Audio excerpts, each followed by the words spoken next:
Welcome to all. நான் பார்க்க போகிற டாபிக் என்ன அப்படின்னா கேல்கன் கண்டிஷனிங். சோடியம் மெட்டா பாஸ்பேட் அப்படிங்கிறது தான் நமக்கு கேல்கன் அப்படின்னு சொல்கிறோம்.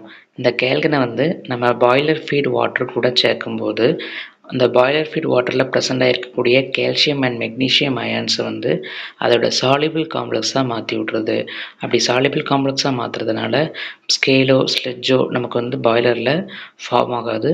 ஸோ அந்த வாட்டரை நம்ம பாய்லரில் யூஸ் பண்ணும்போது எந்த விதமான ப்ராப்ளமுமே நமக்கு நடக்காது. இப்போ பார்க்கும்போது Ne2 Ne4BO3 6 இதுதான் நமக்கு சோடியம் மெட்டா பாஸ்பேட் அப்படிங்கிறது.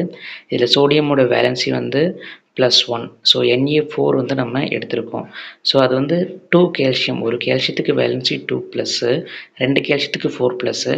ஸோ 4+ சோடியம் இருக்க வேண்டிய இடத்துல 2+ கால்சியம் நமக்கு ரீப்ளேஸ் ஆகிருக்கு. ஸோ இதுதான் கேல்கன் கண்டிஷனிங். ஸோ இதோட அட்வான்டேஜ் பார்க்கும்போது கேல்கன் கண்டிஷனிங் பாஸ்பேட் கண்டிஷனிங்கை விட பெட்டராக இருக்குது. என்ன ரீசன் அப்படின்னு பார்க்கும்போது பாஸ்பேட் கண்டிஷனிங் நம்ம ஆல்ரெடி பார்த்துருக்குறோம். ஸோ அதில் ப்ரிசிபிடேட் உருவாகும் அப்படின்னு சொல்லியிருக்கோம்.